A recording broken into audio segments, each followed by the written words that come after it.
Good morning and welcome to the first session of the 62nd Pugwash conference of the, I'm hoping, second last day. And we have with us an exciting panel on ISIS, ladies and gentlemen, the modern face of millennial terror as we see it. There's a great deal of conventional wisdoms about its battlefield successes, its spectacular media outputs, and its ability to strike fear and terror in places where it seems no terror has gone before. So I think without much ado, what I'm going to do is we have 90 minutes. It's not very much. I'm hoping for a non-caffeinated conversation to bring some knowledge to bear. We have two exciting speakers.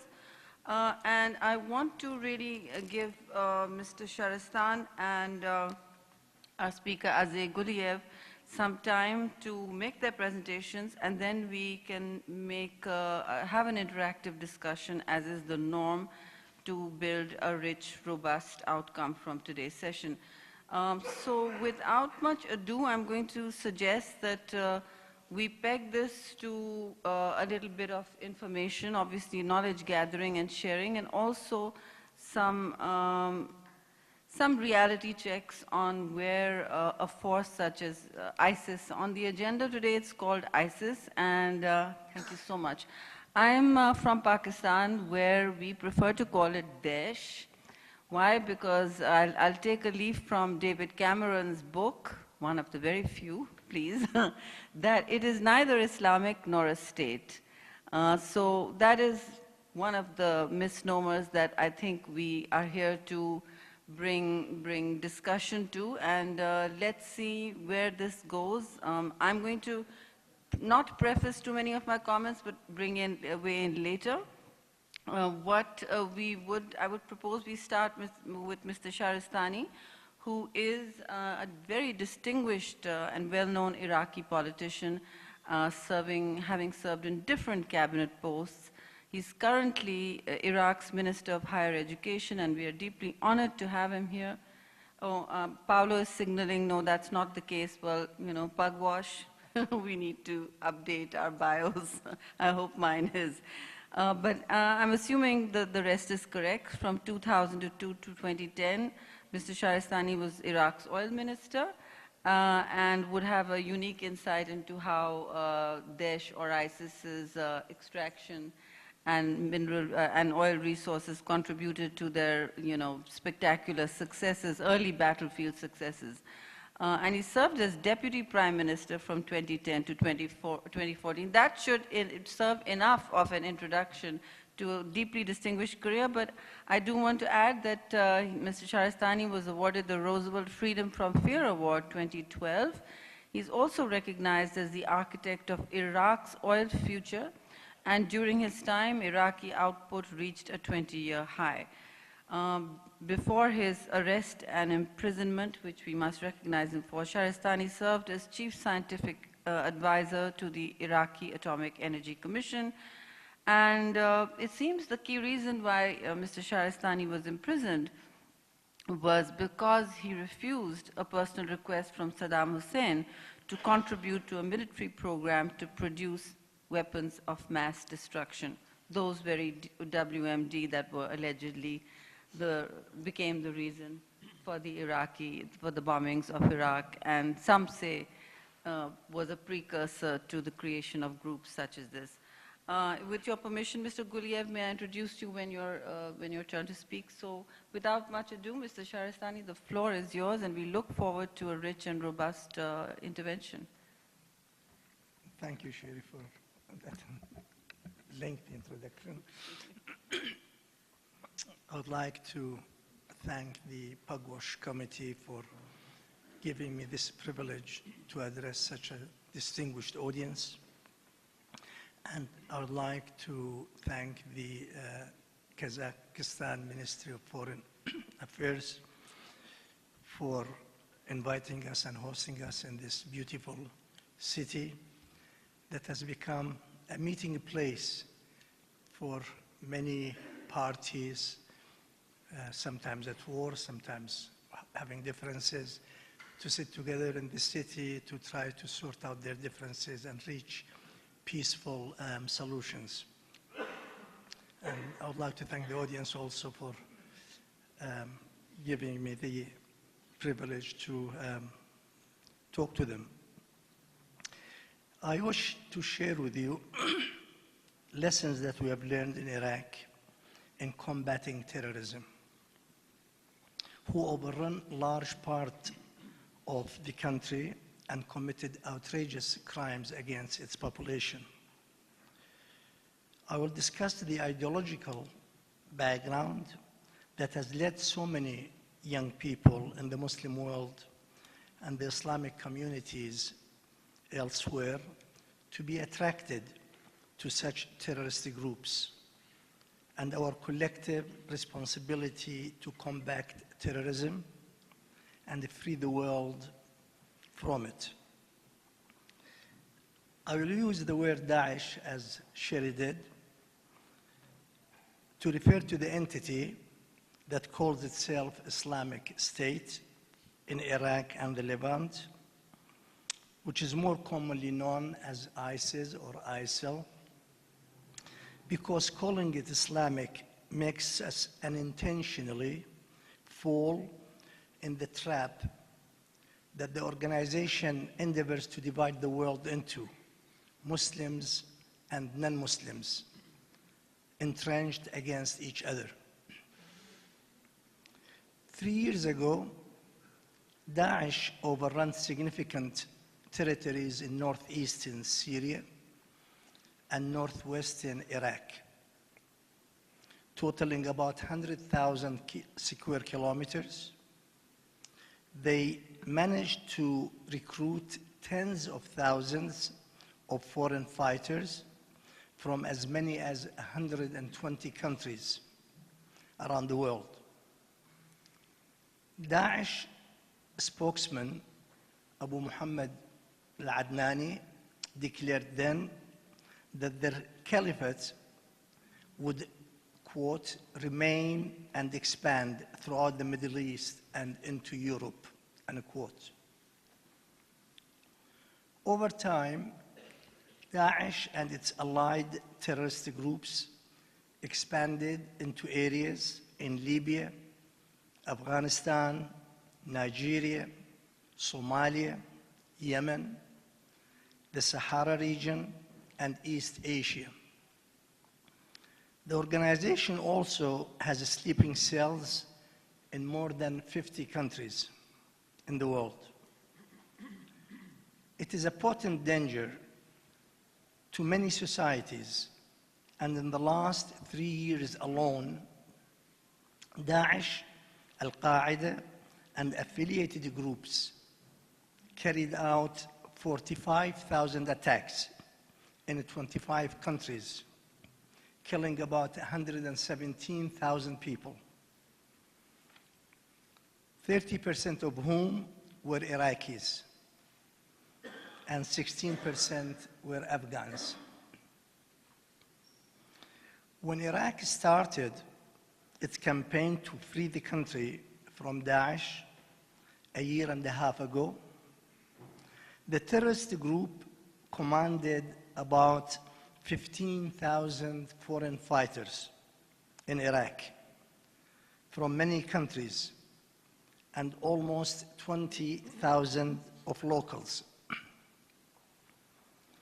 Over the radios, terrorists were speaking French, English, Dutch, Russian, Pashto, and Arabic with non-Iraqi dialects.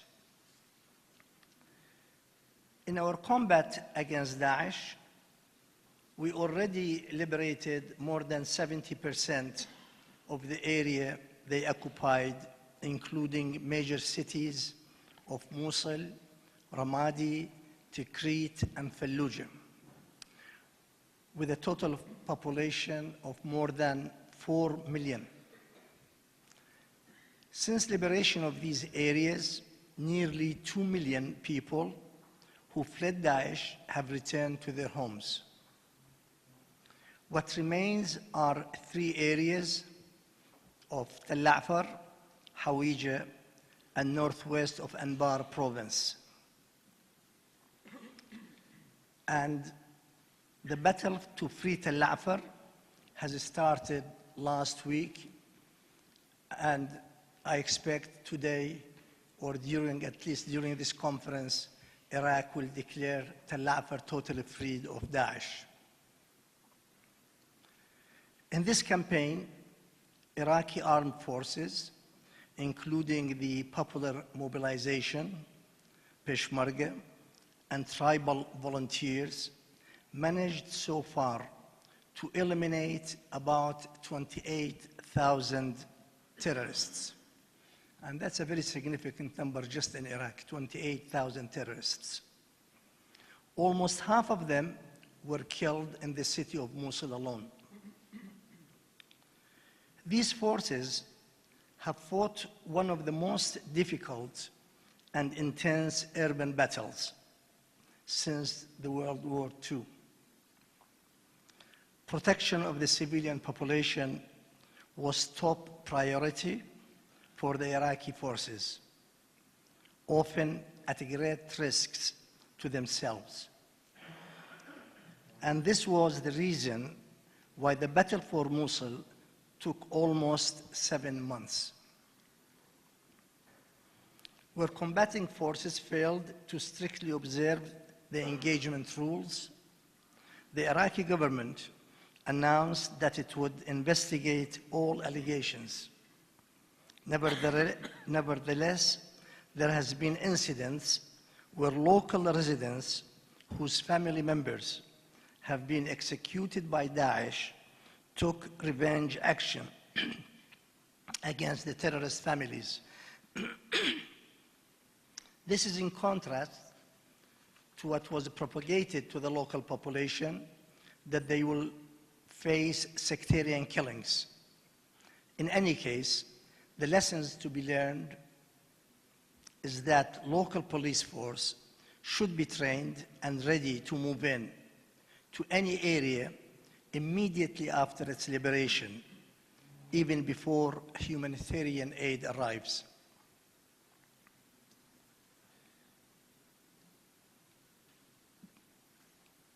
There remains about 4,000 terrorists in the 3 areas I mentioned earlier, and although official figures have not been announced yet, it is expected that 2,000 of them will be eliminated in Tel Afar alone as the battle ends today or in the coming few days, which will bring the total number of terrorists killed in Iraq to 30,000.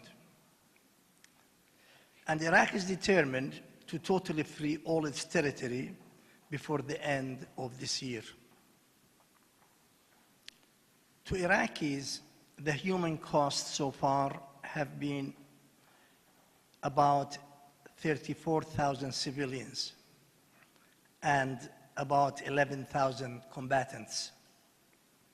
Most of them were killed in mass executions of captured soldiers in the initial wave of attack, and civilians who have resisted occupation of their towns or have tried to escape from Daesh-controlled areas.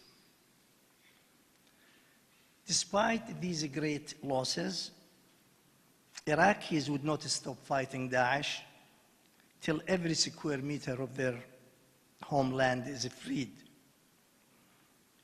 To highlight this commitment, the elite counter-terrorism force recently began a recruiting drive for 3,000 positions. They received almost 300,000 applicants. Daesh cannot be totally eliminated in Iraq without a parallel effort in Syria, since the area it occupies extends into that country. However, the situation in Syria is significantly different. There we witness a full-scale civil war that has created an opportunity for Daesh and Al-Qaeda to control large areas of the country. The campaign against Daesh and Al-Qaeda affiliated Al-Nusra Front by the Syrian armed forces and its affiliated militants with Russian air support on the one hand, and by the Kurdish and Arab units of Syria Democratic Forces with the support of a global coalition on the other hand, has succeeded to dislodge them from about 50% of the area they occupied, and intense fighting is in progress as we meet today. The de-escalation of confrontation between the regime forces and the opposition militants through ceasefires or other arrangements is necessary to focus all efforts on defeating these terrorist groups in Syria. Fortunately, this goal is now prioritized by all actors in Syria and their international backers. However, the Syrian crisis would not be resolved without a political settlement between the regime and its political opponents. The longer it takes for the parties to the conflict to sit together under UN auspices in Vienna or here in Astana to reach peaceful solution to their political differences, the more blood would be shed to reach the same result. It is also encouraging that all parties to the conflict agree on maintaining the territorial integrity of Syria and the right of the Syrian people to determine the future of their country by Syrian-led political settlement.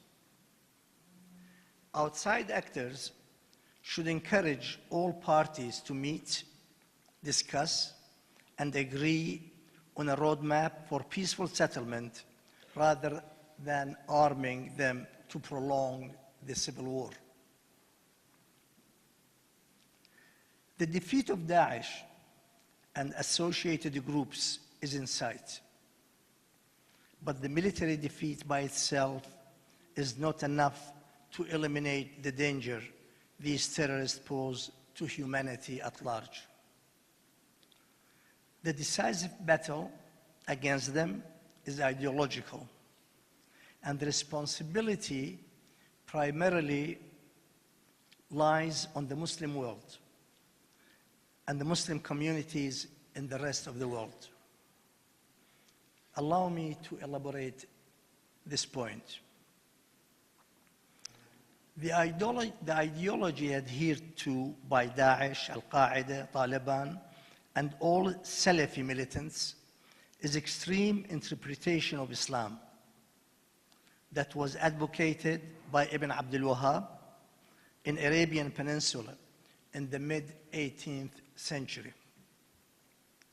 that denounced traditional Islamic practices and considered the majority of Muslims as infidels and rejected the traditional diversity and pluralism of Islam. The spread of Wahhabism in the last 4 decades in some Muslim countries and among Muslim immigrant communities in the West was funded by petrodollars to gain political influence. Much of the discrete support for these terrorist groups have surfaced now that some of those countries got engaged in political confrontation and exposed each other's role.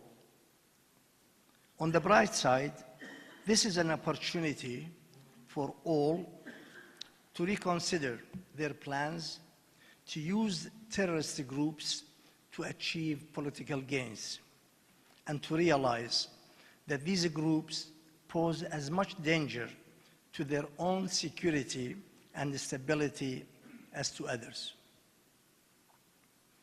To understand the causes of jihadi terrorism and why so many young people in the Muslim countries and from Muslim communities elsewhere are attracted to it, we should look into the root causes and what can be done collectively to face this challenge to our humanity.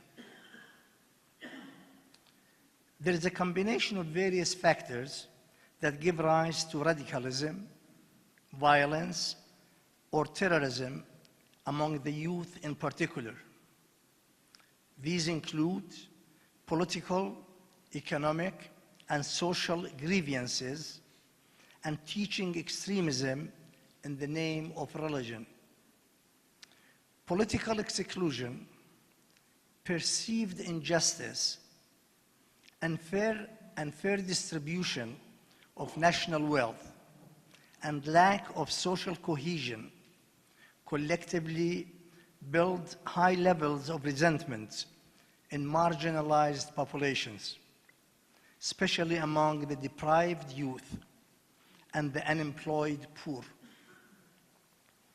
Absence of effective platforms for these resentments to be expressed and the grievances to be addressed leads to a buildup of feeling of injustice, and such communities become fertile ground for recruitment of terrorists. One should also not overlook the historical, ethnic, and sectarian divisions among Muslim nations in many countries. These differences have recently been stirred up for political expediency, and sectarian divisions have been cultivated by some actors in the Middle East to redirect attention from their own political and social problems. Having discussed the threat terrorism presents to humanity, let us ponder what our joint responsibility to face this challenge is. The world should realize that Daesh and its comrades of all shades of Salafi jihadists are a real threat to all, and not just brutal terrorist groups in some parts of the world. No country should wait until one of its cities is attacked and its citizens are murdered to comprehend the seriousness of this threat. It is not sufficient to draw local or even national plans to deal with them. These terrorist groups should be fought at the global, regional, national, and local levels, not only in Iraq and Syria, or in Libya, or Afghanistan, but in all the 120 countries where new jihadis have been recruited. Muslims themselves should be at the forefront in combating jihadis that terrorize the world in the name of their religion. The responsibility to drain the recruitment grounds lies primarily with the Muslims themselves. Muslim scholars are called upon to rethink, reform, and reinterpret certain classical and medieval texts about jihad. For that purpose, the scholars and Muslims in general must irrevocably condemn any act of terrorism under any banner and for any cause. Patriotic struggle for just causes does not require terrorist acts. Schools, mosques, and religious centers in the Muslim countries and within Muslim communities in the rest of the world that preach extremism, extremist ideologies, are fertile grounds for recruitment of would-be jihadis. These should be carefully monitored and held accountable for breeding terrorists that threaten security of their societies and the world at large. Freedom of belief should not be allowed to be used as a pretext for advocating terrorism, advocating extremism that leads to terrorism. More attention should be paid to address the causes that attract young people to such terrorist groups. Engagement of marginalized and frustrated communities by developing national policies to absorb them in the larger community and addressing the issues that agitate them is absolutely essential to deprive the terrorists from recruiting new volunteers. In Iraq, a hard lesson has been learned that without the full participation of all the ethnic and religious communities in the political system and addressing the grievances of these communities, whether these grievances are factual or perceived, is cornerstone to a national reconciliation program that allows all citizens to feel free, protected, and equal. Civil war in Syria, Libya, and Yemen are attraction grounds for terrorists. Speedy resolution of these conflicts through peaceful settlements among the warring parties that allow the people of these countries to determine their future and choose the political system that serves them best is necessary, not only to protect the civilian population, but also to deprive terrorists safe havens for recruitment and training. A more urgent need that the international community should pay attention to is the paramount importance of rebuilding the liberated areas when terrorists are cleared. Such reconstruction programs, in addition to providing the basic human needs to encourage people to return to their homes and rebuild their lives, would create jobs for the unemployed youth who otherwise could be attracted to such terrorist groups out of desperation. The cost of reconstruction and rehabilitation of victim communities are enormous. Only in Iraq, the material destruction inflicted by Daesh is estimated at $35 billion, excluding the damage to the archaeological sites that are priceless. However, the immediate and urgent need to restore the basic water, power, medical, and educational infrastructures, these are the immediate needs. The UN outlined an appeal of $1.3 billion for post-ISIS humanitarian and stabilization requirements. This is a small cost compared to the human cost and the resources that have been dedicated to combat terrorism in the world.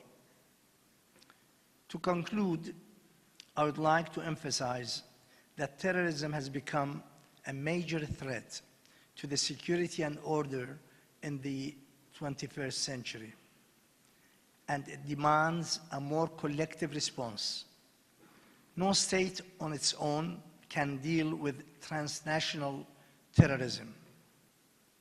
And without international coordination, it's not possible for any country to protect its citizens from terrorism. The most effective tool to defeat terrorism is to resolve military conflicts peacefully, particularly in Syria, Libya, and Yemen. Tackle poverty in the world and work together to lift up communities that suffer from social exclusion or economic deprivation, and make the world more just and endurable for all its inhabitants. Thank you.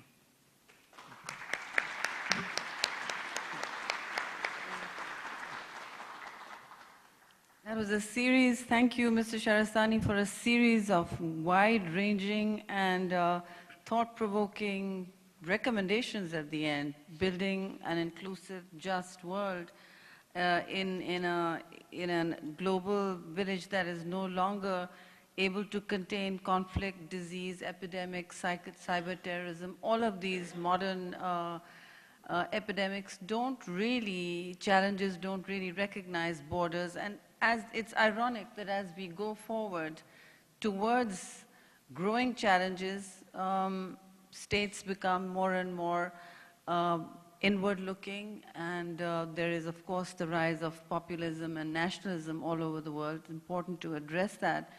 But also, I think Mr. Shahristani has identified important root causes, many of which remain fundamentally and sadly perennial in the Middle East. And instead of solving or even settling old problems, we see new ones arising. So I think we've got a lot to think about, and the essential project here we have to keep in mind is recruiting new people. There is a sense from the trenches, which was Iraq and now moving to Syria and other places, that the battleground is never fixed. They seem to have, ISIS or Daesh seem to have made a bid for territory, which they, by 2016, seem to have lost in battlefield failures and the loss of revenue. I believe they are only picking up something like $15 to $16 million now in oil revenue. That's still a substantial amount. They still hold territory. They are down from 81 million at their peak, I say about in 2014, to 16 to 15. But the problem really is beyond the Middle East, the cult of an ideology that speaks to a loss of identity. That too is crucial. The search for quick fixes and their digital megaphone that they're using. I mean, really, all they need is an online connection.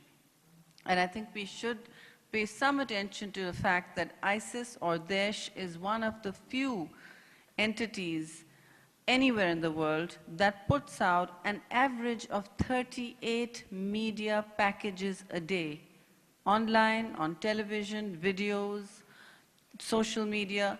An average of 38 to 40 media events are generated and put out by Daesh every day, which is more than what the White House can manage or any other state mostly.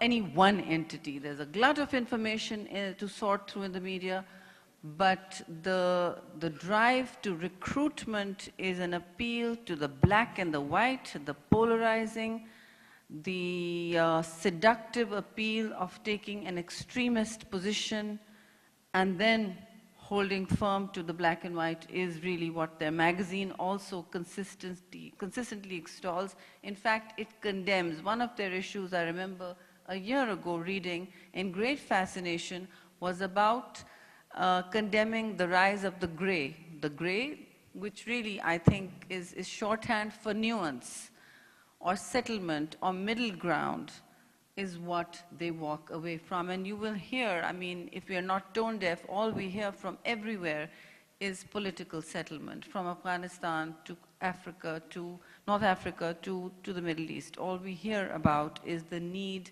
the search for peaceful political settlement and accommodation. Daesh does precisely the opposite. It is fighting the forces of accommodation. And so before I suck more oxygen from the next speaker, I'm going to invite Mr. Azay Guliyev, who's a member of parliament, distinguished member of parliament from Azerbaijan, and has kindly agreed to share his very important thoughts with us. He's been, I don't have a full CV for him, but from his card and from my conversation, I've gathered he's had a busy and very important career as Vice President of the OSCE, which is the Organization for Security and Cooperation in Europe. But that's before he became Vice President, which is a position he's holding now.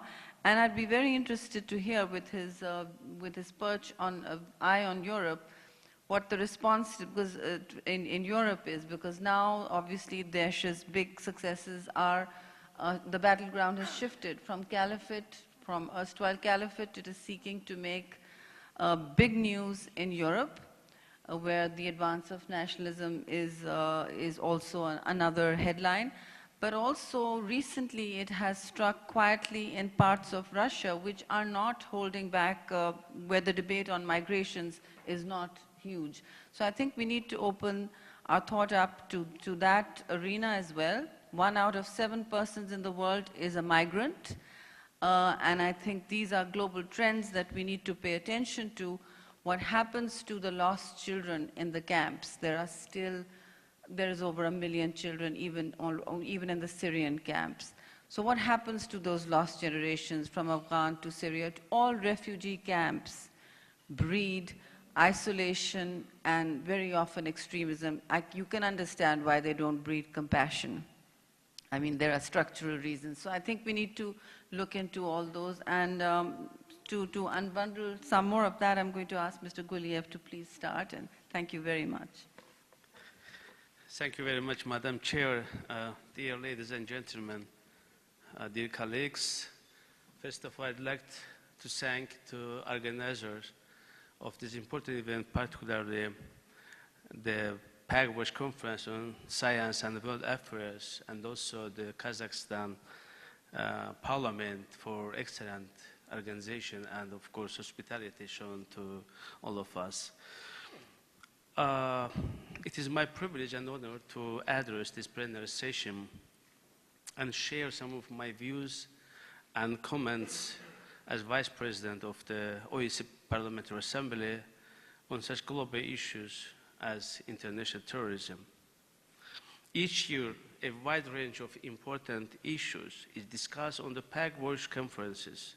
Such events help to tackle the problems of nuclear disarmament and non-proliferation, fight against terrorism and regional security with the close participation of all the stakeholders. It is pretty much appreciated that 62nd Pugwash Conference on Science and World Affairs has decided to hold separate plenary session within this event on the most dangerous terrorist organization as Daesh. We have been talking about this evil for more than 3 years and trying to defeat it forever, but unfortunately failed to do it completely so far.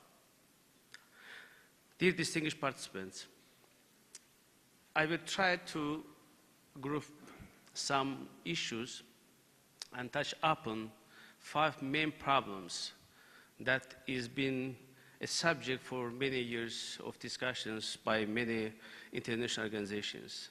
Namely, I think we have to start as it has been done by my distinguished colleagues and the previous speakers by the name of this terrorist organization, how we should approach this organization, how we should call it, and what is the essence of that group.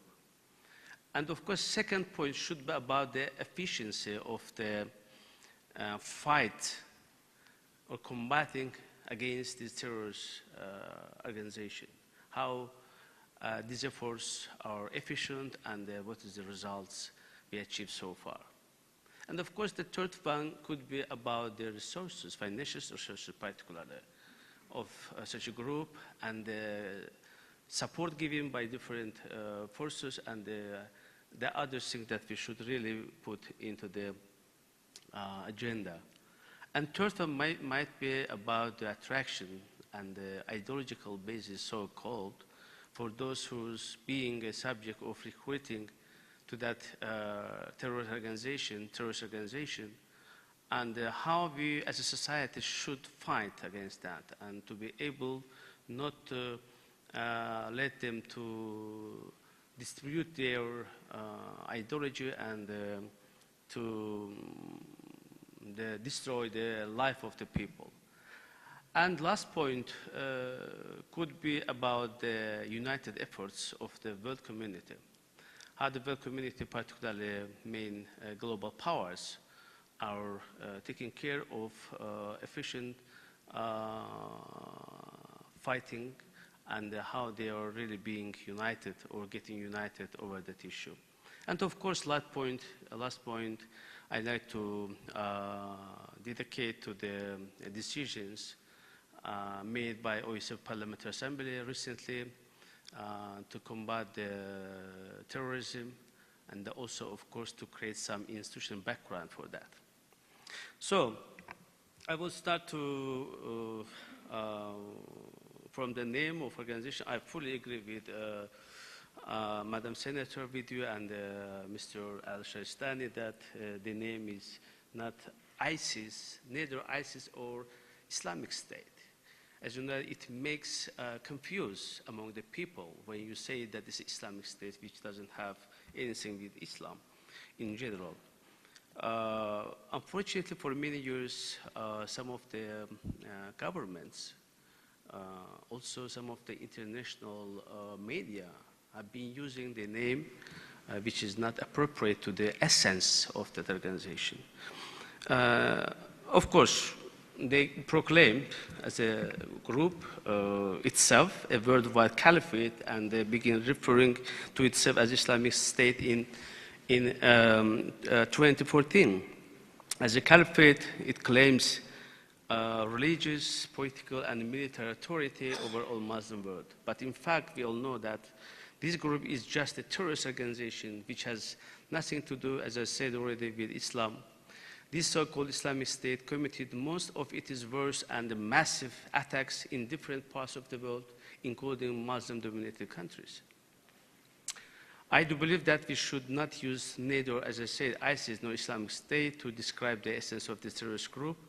None of them is acceptable in terms of correct terminology and reality, and also ways of fighting against them. Therefore, it is necessary to avoid the facts of misperception of Islam and unreasonable hatred towards Muslims by those who do not have enough knowledge regarding the religion. We should do all in our power to prevent the further rooting of this organization's name as the Islamic State in people's subconscious. It is appreciated that the world leaders and the media are increasingly using the term Daesh in place of more commonly used ISIS or Islamic State. Daesh is an acronym for the Arabic phrase, which is essentially another term of ISIS, but the group itself has not used this term and rejected that name because it is similar to the Arabic verb that means to treat underfoot, trample down, or crash something. Dear ladies and gentlemen, another issue, as I said here, is how to effective fight against this terrorist organization. It is great concern for all of us that the international community, despite of all its efforts, couldn't be able to destroy this terrorist group for many years. It is obvious that one of the reasons standing behind this failure is the geopolitical interests and selective approaches of different global powers. There are also many questions with regards to financing and arming Daesh by different countries. We all know that neither terrorist organization can possess such a big amount of money enough for acquiring their latest technical appliances and to supply themselves. To prevent material support of the organization's future inhuman acts, we have to find and cut the sources of funding mainly the sources of financial aid. The elimination of those sources can make great impact towards weakening and neutralizing of the terrorist threat. The recent events prove that no country is immune from terrorist actions. No country is safe from terrorist attacks. Thousands of people die and suffer in many countries around the globe by Daesh. No need to emphasize that all countries must unite in this difficult time to prevent possible attacks and combat extremism jointly, forfeit their individual objectives, and combine their efforts in front of their common goal, counterterrorism. It will help to secure the future for upcoming generations, as well as the welfare and prosperity of present generations. One more important issue is the ideological basis for Daesh. We have to learn how they impact on society, how they brainwash people, mainly youth generation, and in which way they attract people to their ideology. What makes well-educated people blow themselves or fight brutally against other human beings? We have to find the gap in existing education system, which the terrorists exploit to influence the mental condition of young generations. Through the support of state, educational institutions must explain the diversity and differences in cultures and religious beliefs. We should prevent the recruitment of new members by this organization, which is declared illegal in more than 20 countries. We should not underestimate the role of international organizations in the process of fighting against terrorist threat. Being the Organization for Security and Cooperation, the OSCE creates wide opportunities for the member states to act together and increase unity on issues such as combating human trafficking, radicalization, extremism, and terrorism. Taking this opportunity, I encourage all the OSCE countries, in particular United States of America, Russian Federation, European Union, and Turkey, to use the wide mandate of this organization and to get united for the name of completely defeating international terrorism and ensuring security and joint cooperation in our common world. By the way, I'd like to also underline the initiative taken by Kazakhstan leadership to host the roundtable devoted to the Syria crisis. As you know, it was taking place 2 times here in Astana in order to have solution, peaceful solution for the Syria crisis. I think that other stakeholders, other power also should do their best to support this idea and of course to be united, as I already mentioned, for the name of the destroying totally this evil and of course establishing peace and prosperity in Syria. I also agree with Mr. Al-Shahristani saying that the Syrian territorial integrity and inviolability of the internationally recognized borders should be restored, and all the countries, all the interested parties should respect the internal territorial integrity of any country being involved in such a conflict. As a Vice President of the OSCE, I am glad to inform you that Parliamentary Assembly established an ad hoc committee on countering terrorism recently. It was about more than 1 month ago when our Parliamentary Assembly held its 26th annual session in Minsk in Belarus. We have established special ad hoc committee on combating terrorism, which is another indication and manifestation of the Parliamentary Assembly to fight, to promote, to help in fighting against this social disease, if I call like that.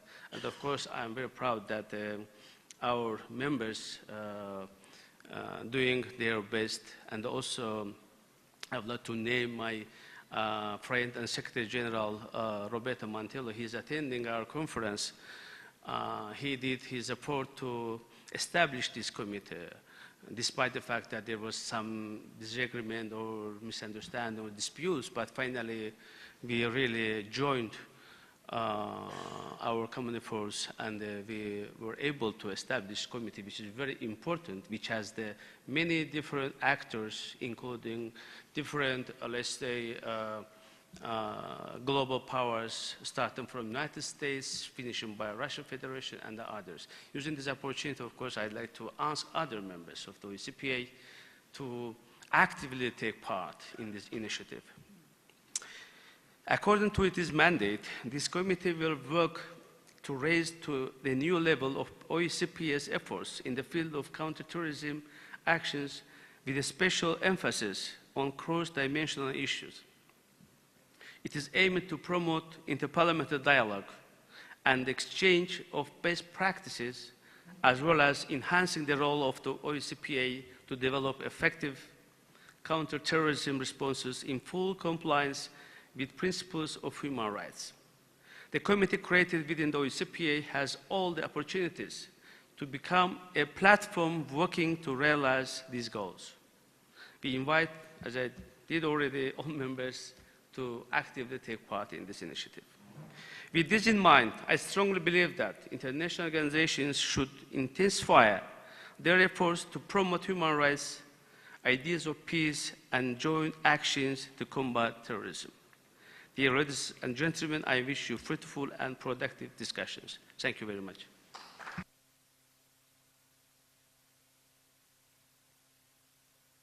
That was excellent. Thank you very much, Mr. Guliyev, and important ways forward suggested, especially outreach amongst parliamentarians and discussion, because they represent the people.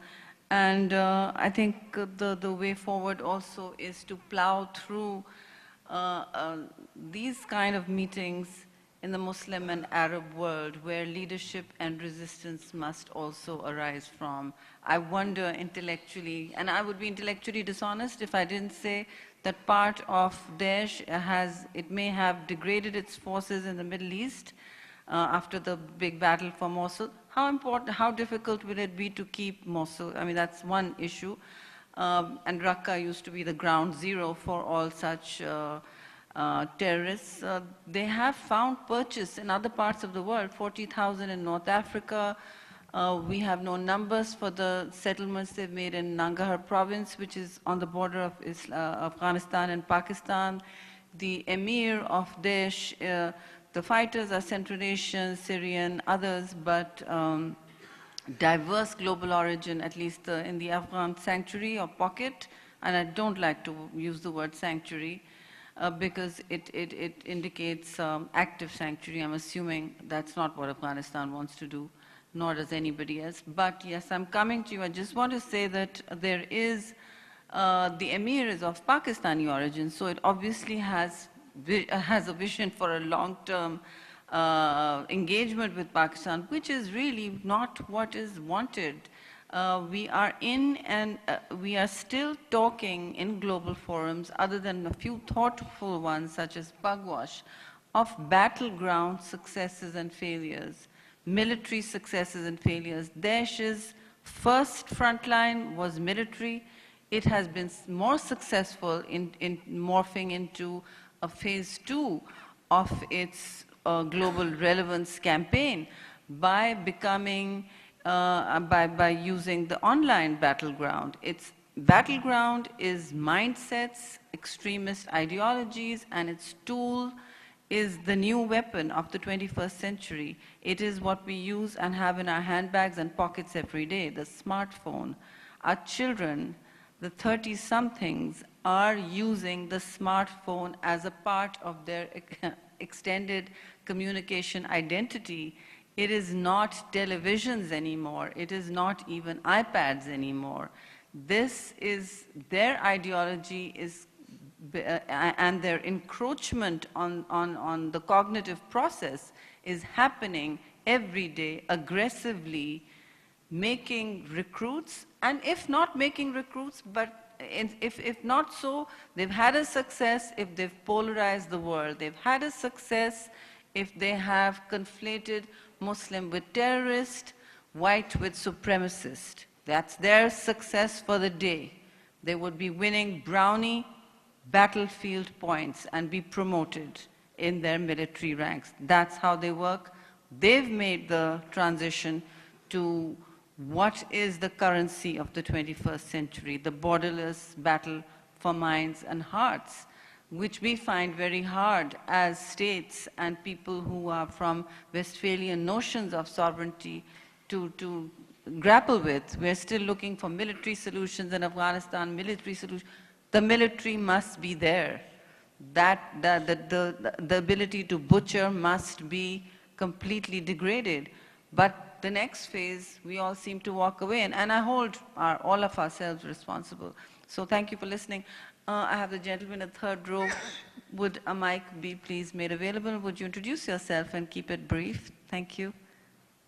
And constructive, if possible. I'm Professor Amatzia Baram from the University of Haifa in Israel. Dr. Shahristani, I want to congratulate you on an inspiring lecture. I have 3 questions. 1 regarding the past, 2 regarding the future. On Iraq, regarding the past, do you feel that maybe, possibly, Saddam Hussein's faith campaign, Al-Hamla Al-Imaniya, somehow contributed, maybe he knew it, maybe he didn't know it, maybe he thought about it or not, but somehow contributed in hindsight to the creation of ISIS or Daesh? That's about the past. About the future, in November of 2014, Prime Minister Abadi, once he became Prime Minister, suggested a possibility of what he called Al-Haras Al-Watani for provinces, muhafazat. He talked about 120,000 people, but is this still possible in order to get all muhafazat in Iraq into the fold of the central Iraqi state, which is very important? There's also a possibility of some kind of autonomy, limited, of course, administrative, but something to a muhafaza or a group of muhafazat, which goes with the constitution reasonably well. If this is at all possible or anybody is thinking about it. That's a question about the future. Another question about the future is, we know today that people like Grand Ayatollah Sistani, Ayatollah Uzma Sistani, Ali Sistani, even Hujjatul Islam wal Muslimin, Muqtada al-Sadr, and certainly Prime Minister Abadi, are very much in favor of curbing corruption, official corruption. I can tell you something which maybe you don't know, that every Iraqi I'm speaking to is mentioning you as the least, or as the perfect, not least, as the perfect non-corrupt leader in Iraq. Honest, effective, and popular. Now, maybe you're not told that so much, and if somebody tells you that, you may not believe him because he's trying maybe to curb, to get some favor from you. But I don't expect any favor from you. So, my question is, what do you see as a future of proper administration in Iraq? I think that was fairly long. I'm going to have to, thank you very much. So do you want to just take those a quick stab at that? You've got yourself a campaign manager here for the next election. Please, in 3 minutes, if you could. Thank you. Yes, Saddam's, not the Hamd al-Imani really, but Saddam's security officers have been the leading members of Daesh.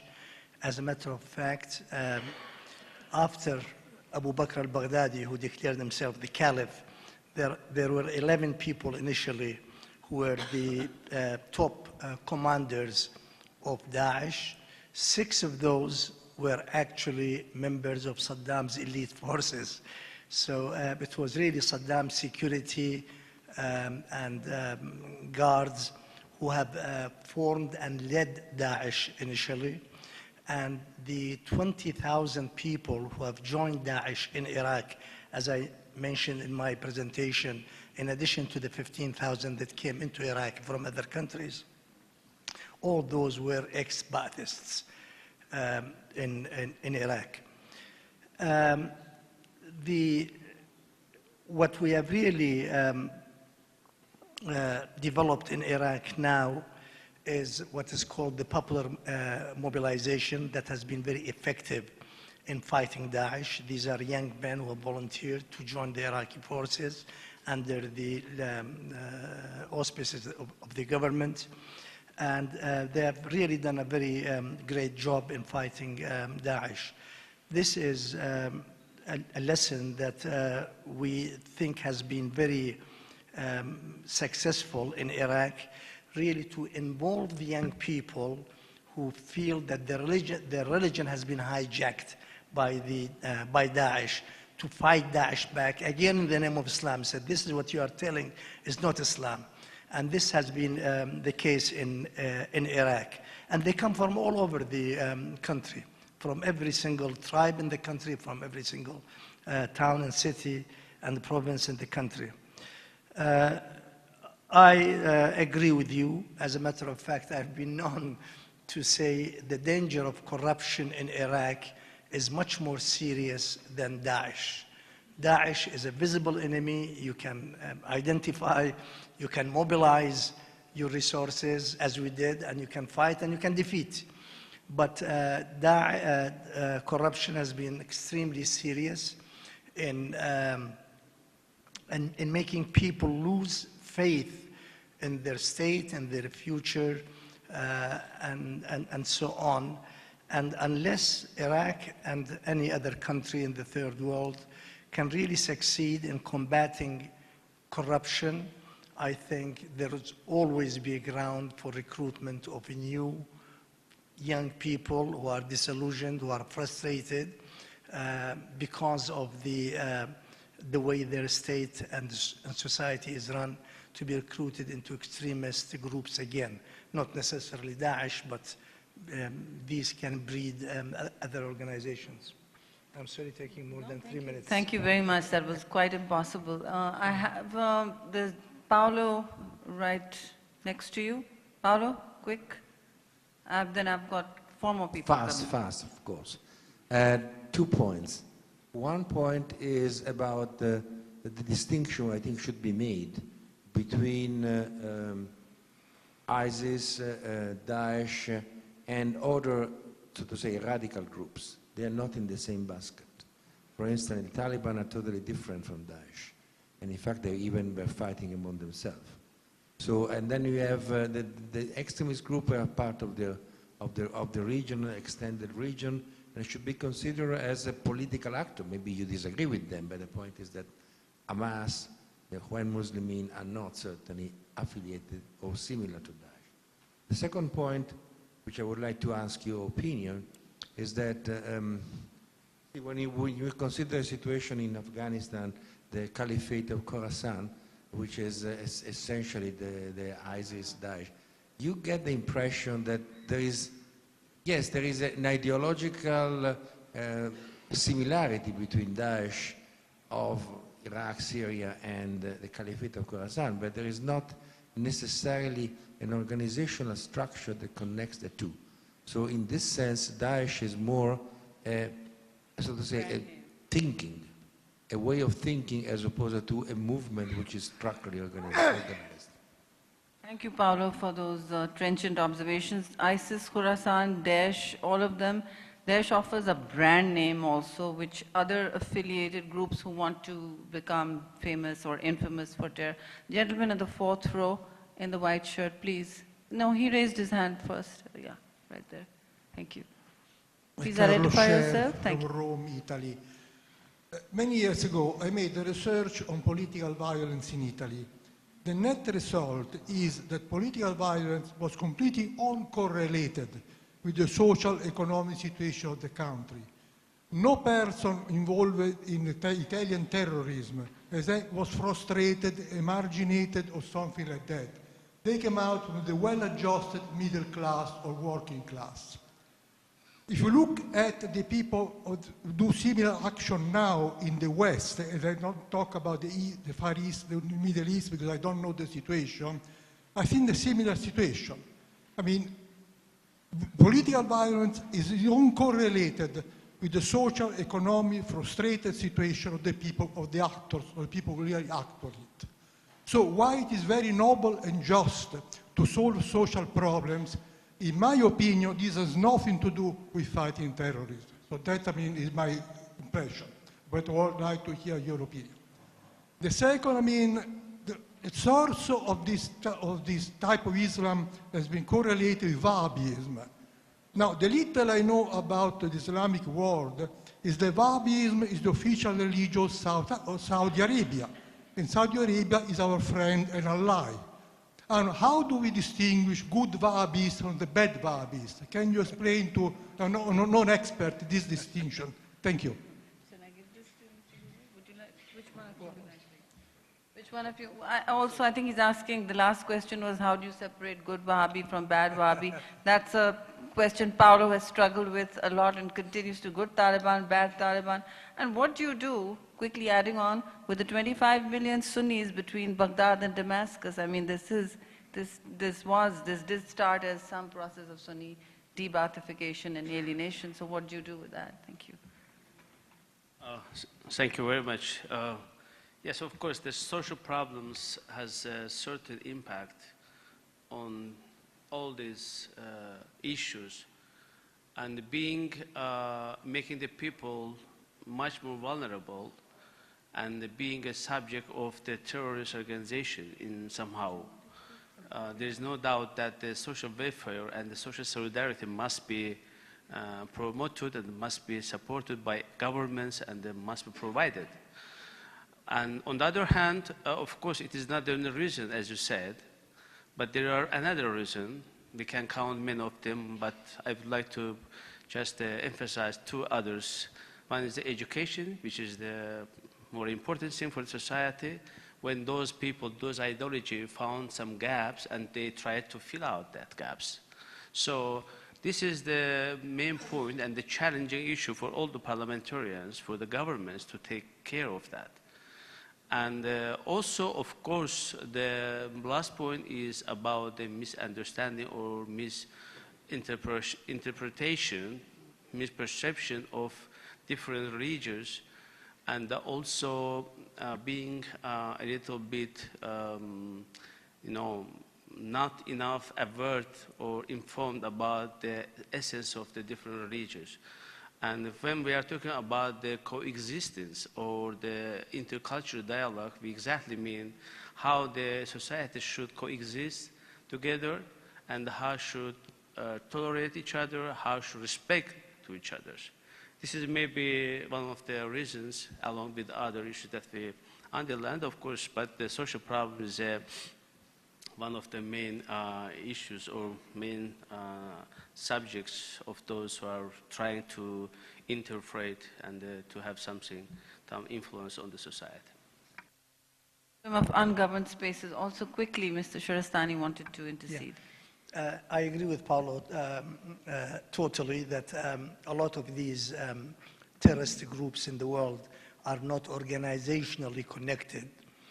Even Daesh itself, as a matter of fact, their different pockets are not necessarily organizationally controlled centrally. This is true, whether it is Boko Haram in Nigeria, or it is in the Philippines, or it is in the Middle East, and so on. But that's what I tried to point out, and this comes also to this questions of good Wahhabis and bad Wahhabis. It's not really the organizational structure of Daesh that is a serious danger. It's the ideology behind it. And the ideology, Islam traditionally has been a pluralistic society. It has encouraged differences among Muslim scholars. As a matter of fact, there is a saying of the Prophet, if you if you disagree with each other, if you are right, you have two blessings, and if you are wrong, you have one blessing. So even if you disagree and you are wrong, you are still encouraged to express your view. This is how traditional Islam has been. With Wahhabism, the problem started that if you disagree with me, you are enemy of God. And becoming an enemy of God, then there is a number of consequences to it. This is where they diverged from a traditional pluralistic Islam. And this has led this new. I'm not saying that all Wahhabis are promoting terrorism, definitely not. But that basic ideology that if you differ with me, you are enemy of God, this has created a ground for a lot of these young, frustrated people to take to violent means to express their differences and challenge the other. It's seductive to otherize people. So coming to you, right in the front row, he asked very early.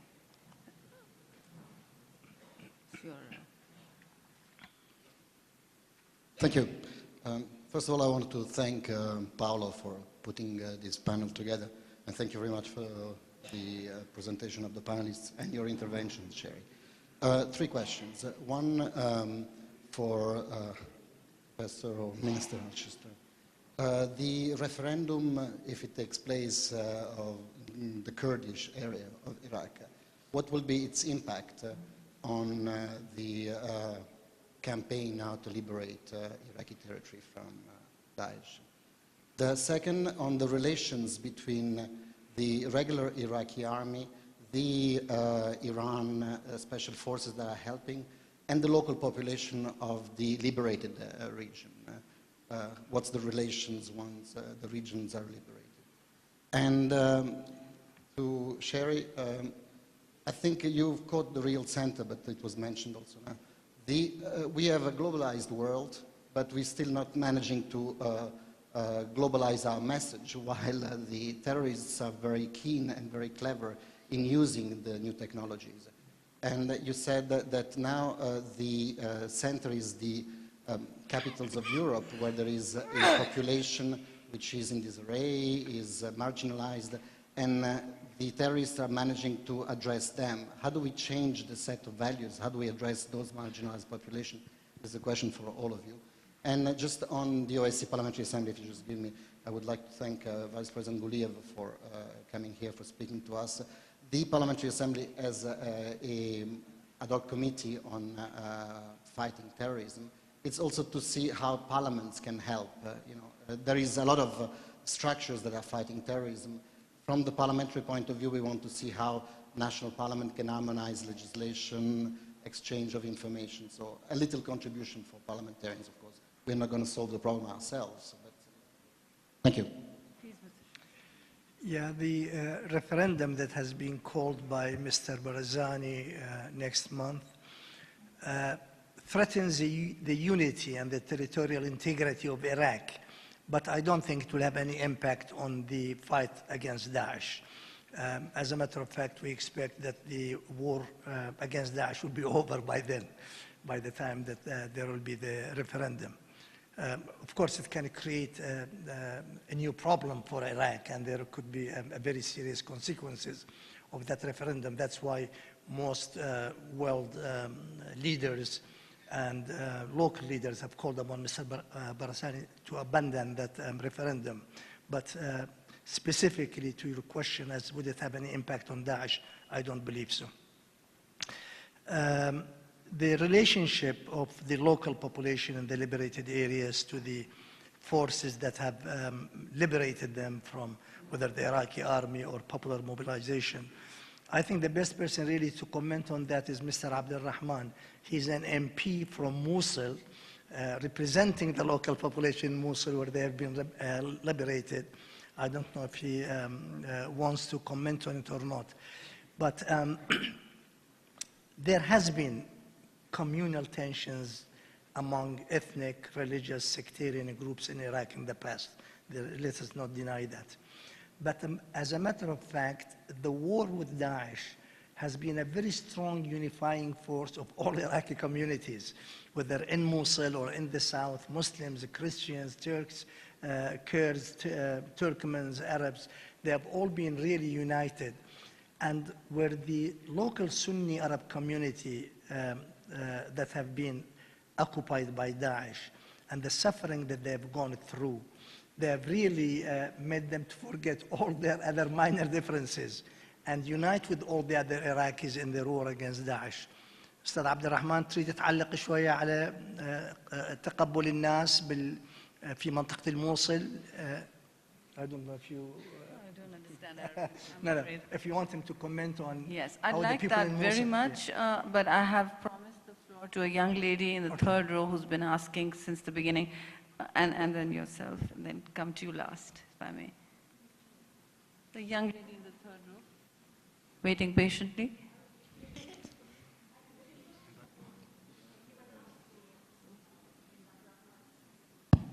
Thank you very much for giving me a chance. I'm Yoshiko Kurita from Japan, member of Pugwash Council and the History of Middle Eastern Studies at Chiba University, Japan.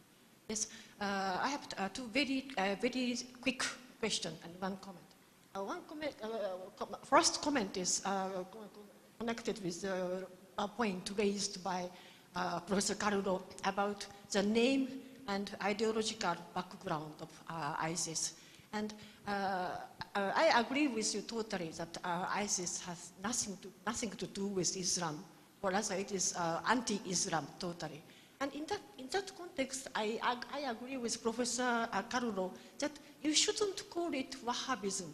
For Wahhabism is still inside Islamic teaching, and the state of Saudi Arabia is based on the ideology of Wahhabism. So I think that Muhammad Abdul Wahhab is still a very respected scholar among the Muslim world. So I think if we begin to talk about Wahhabism, you are making another division or sectarian division inside Muslim world. So it is better we stick to the point that ISIS is non-Islam and has nothing to do with Islam. This is my first point. My second point, or rather my second question, is that we talked about our common collective responsibility for combating terrorism. We talked about a common international responsibility for confronting with ISIS. But my question is it's rather simplistic.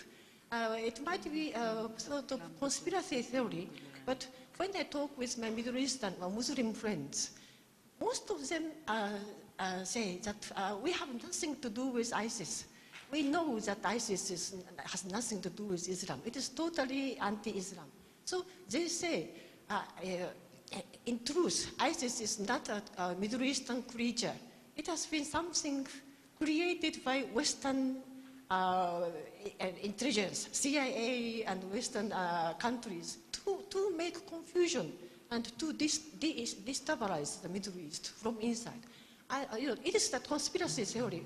It might sound too simplistic, but when we go back to the situation in Afghanistan, when Soviet Union invaded Afghanistan, the United States supported jihadists there, there might be an element of truth in this theory. So this is my question. What do you think about this saying that we have international common responsibility in the creation of ISIS itself? Thank you very much. Absolutely, I think it's chewing into and coming. We're clubbing the questions because we're really running out of time. So we'll just take the last one in the second row. Yeah. Okay, I just want to raise something very You're similar. from Afghanistan, please introduce Yes, yourself. I'm Omar Safi from Afghanistan. Look, if we think only to an example, if we want to destroy a tree, we can never destroy it through cutting the leaf and the branches, because the roots will further strengthen and the pillar will further strengthen. What we currently as a world doing against the terrorism is not enough. First of all, we don't have a unique definition for terrorism, including ISIS. See, Pakistan is calling TTP as a terrorist. We are calling Taliban as a terrorist. India is calling Kashmir freedom fighter as a terrorist. Everybody has a different definition for their own people who are against them. Let's come and work on a proper definition. The second thing is the root. How can we reach to the root of the terrorism? The root is, everything in the world is modernized, except our religion madrasa is not modernized. Still, our religion madrasas are, running with the old fashion. Why we should not do this? For example, Pakistan has 40,000 madrasa highly populated. If there are 1,000 people, we have 40 million religious guys, learning there, and they are out of control. Most of them have very freedom in what they are learning, what they are, teaching. So let's see, in this Asia, we had two famous madrasa, two famous Islamic education system. One was Bukhari, and another was Deobandi. See Deobandi, how it is successful going on in India. None of the Deobandi students are ISIS. You cannot find an example of Deobandi. While currently there are 40,000 religious religious Taliban are learning in Deobandi of India. But if you count the Afghanistan Taliban, almost all of them learn in Pakistan, in these Pakistani madrasa.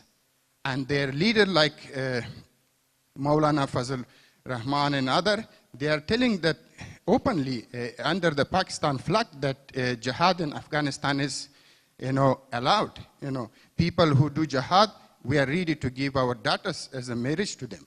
This is nonsense. So that's why let's learn from the Afghanistan-India model. How we are working. We also have like 5,000 madrasa, but each madrasa is under strict control of the education ministry. So that's, I think, the roots. Thank you. Thank you very much. You've given us a great lecture on how wonderfully governed Afghanistan and functional it is, in which case Pakistan can just move right along. But I want to give the floor very quickly to Mr. Abdul Rahman. You wanted to talk about Mosul. We're about to close. How do you want to do this, Paolo? We are out of time. Few more minutes? Okay, thank you very much. We'll come to you. My name is Abdul Rahman. I am, as Dr. Shahristani introduced me, I am MP, Iraqi MP. I want him to translate because I want to be clear. I am from Mosul, as you said, as you know, and أنا طبعا من الموصل وأنا بيتي دمر وعائلتي مهجرة. ولكني أعتبر إنسان محظوظ لأنه الكثير من الناس في الموصل الآن دمرت منازلهم وهجرت عوائلهم وفقدوا أفرادا من عائلتهم فمن هذه الزاوية أنا أعتبر محظوظا.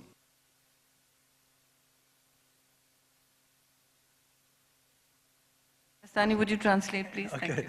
He says, I am from Mosul, is an MP representing the Mosul district. He says, my own family and people have been dispersed and they have left the area under ISIS, and we consider ourselves very lucky because we have managed to escape. الانطباع الأول عن أهل الموصل داعش لم تكن قد طبقت قواعدها قواعد الشريعة كما تفهمها هي كانت قد تطبقها على الناس في بداية قبل أن تسيطر على الموصل في 10 حزيران 2014. When Daesh first came, they did not really identify themselves as that they're going to impose strict Islamic rules on the society. They were much more flexible, and people have basically accepted them.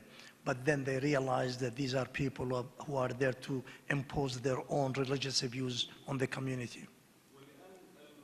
التي استهدفت في البداية هم الأقليات نتحدث عن التركمان الشيعة في تل أحفر نتحدث عن الشبك نتحدث عن اليزيديين نتحدث عن المسيحيين فتصور السنة خطأ أنه هم غير مستهدفين لأن الاستهداف في اللحظة الأولى طال غيرهم. A big mistake that has been made in Mosul is when the ISIS, Daesh came to the area, they started to attack the minorities, the Christians, the Yazidis, the Shias, the Turkmens, and so on. And the majority Sunni Arabs in the area felt that they are not really going to face the same fate as the others. And this was their biggest mistake, because then they had to pay much higher price than if they would have resisted initially. تستطيع القبض على كل شخص مطلوب، يعني إذا كان مثلا عضو في الحكومة محلية أو اتحادية، إذا كان يعني ضابط في الجيش أو الشرطة، فهي كانت تدعي بأنه هي تستدعيه ولكنها تسجنه ولا تعلن عن مصيره. As soon as they managed to root themselves and control the society, then they started really to go after every single individual in the community who they felt would not conform to their codes. بعد سنة كاملة من السيطرة علقت داعش على جدران مستشفى طب العدلي أسماء ل 2070 شخص تمت تصفيتهم طوال سنة كاملة، أعلنت عن مصيرهم في ذلك اليوم. 2070 شخص. Within 1 year, Daesh has put the names of 2,070 people, civilians, that have been punished by death by them.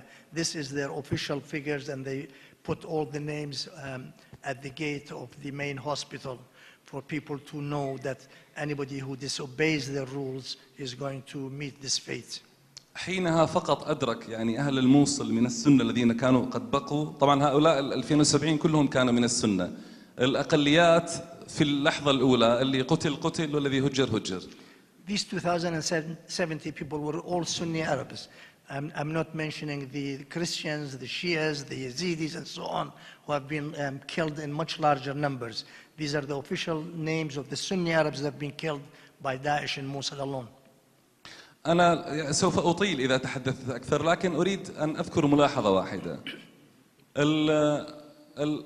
نهاية داعش، القضاء على داعش هي يفترض أن تكون مصلحة دولية لكل الشعوب، ولكن وقرار القضاء عليها يعني كان من المفترض أن يكون قرارا فنيا لا تتدخل فيه عوامل السياسة.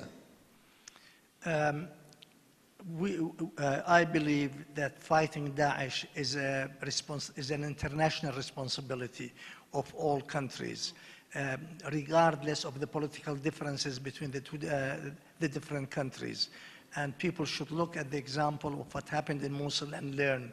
This is not an area where we can allow our political differences to stop us from getting united in our fight against Daesh.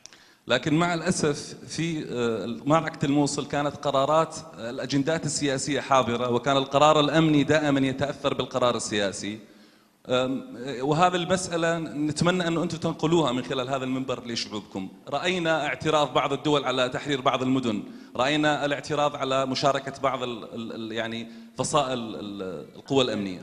شكرا. I ask you to conclude. Thank you. Please.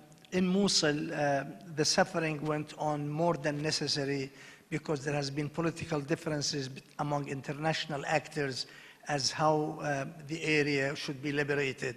And Iraqis were always accused that they are not going to pay enough attention to the civilian population. The fact is that the Iraqi army, when they came to Mosul, they were extremely cautious to avoid any damages to the civilian population. And this should have been commended by the international community rather than all these doubts being thrown at the face of the Iraqi army. Thank you. That was very, very graphic and real from the front line. Mr. Guliyev wanted to have a few words. I thank Mr. Al-Shahristani for his translation. I think you are the most important and expensive interpreter for today's. Iraqi parliament should pay for you for that. So very quickly, talking about the ISIS, our Japanese colleague raised the issue whether it was created by outsiders or not. But you know that this is one of the open questions that really needs to be answered. And according to my understanding, unfortunately, there is no definite answer for that question. But of course, there is some concern about the support given by outsiders that I also mentioned in my presentation. But of course, we should understand one thing, that this support has a boomerang effect, and it may touch everyone in everywhere, so we have to be careful. But another question that raised my colleague and friend, Secretary General, Mr. Roberto Mantilla, about the parliamentarians' role, because Madam Rehman, you're also a member of Senate of Pakistan, that you are also a member of Parliament. I think we have a lot of things to do for combating, effectively combating terrorism. And one of them is, of course, the improvement legislation and the filling gap that we really see. And another important thing is the oversight the activities of the government, how the government effectively uses its mandate for combating and for taking decisive decisions over that issue. And of course, we have to push our governments to do all the things at their disposals, and of course, to be more effective and to make the appropriate decisions. And of course, the last one is to allocate enough money, enough finance to support this type of initiative. As you may know that in some countries, there are a lot of debates going on over this issue, whether to support financially or organizationally or not. This is why I think we see a huge role of parliamentarians. So I encourage our colleagues to do, as a parliamentarians, their best for supporting, for promoting these global initiatives. Thank you. Well over 10 minutes. I want to just take the opportunity to not hold on to everybody here, but just one last observation. Somebody mentioned conspiracy theories. They're out there and they need to be addressed. They may not be conspiracy theories as such, but interventions have consequences, unintended or otherwise. And obviously, some countries are never the same again. Their borders change, their lives, their tragedies, their histories. So I think it's not to be taken lightly. Military interventions have an impact the world over. There is no room or place for a Marshall Plan. No international power has the appetite. It may be something one needs, but it's very clear that there's no appetite. The international order, as we knew it after the Second World War, is really reeling under its own shocks. There's not the kind of leadership we would seek because in my ear, not just in this conference, but this is one of the best ones, where open discussion brings forth almost for every speaker the need for collective agency to a problem, the need for inclusion, because even for the subject at hand, which we identify as Daesh, it is the one dagger in the heart of Daesh is inclusion, is pluralism, is the denial of otherization, which is what they feed on. This is what most extremist ideologies feed on. It is no rocket science. Places such as this room, where you can freely speak and exchange information, as well as a diversity of opinion, and come away without not much more than a rebuke to each other, I think is what the world needs. But governments are less and less empowered or inclined to do so. Please observe, the United Nations is the only place left, and its vast bureaucracy is unable to do more than the humanitarian interventions it is already making. So I would thank and appreciate Pugwash, and Paolo, and all others for making this possible. I'm sure there's a whole army that goes into dispelling bit by bit our ignorance and adding to our knowledge base here. But I think that we need to do more of these. It can't just be Pugwash's responsibility, but it is the one conference that I certainly kill myself to come to. 3 flights, Paolo, to get here and leaving just now, because there's always fresh voices, people who come from contested places on this very, very tough earth, and we get to meet them. We get to hear their point of view, and we get to respect this. So thank you very much, all of you again, and let's see you again next week. Thank you. Thank you to both our speakers for wonderful interventions. Thank you, Mr. Guliyev and Shahristani. Thank you for your theory. Of course. As a professional politician.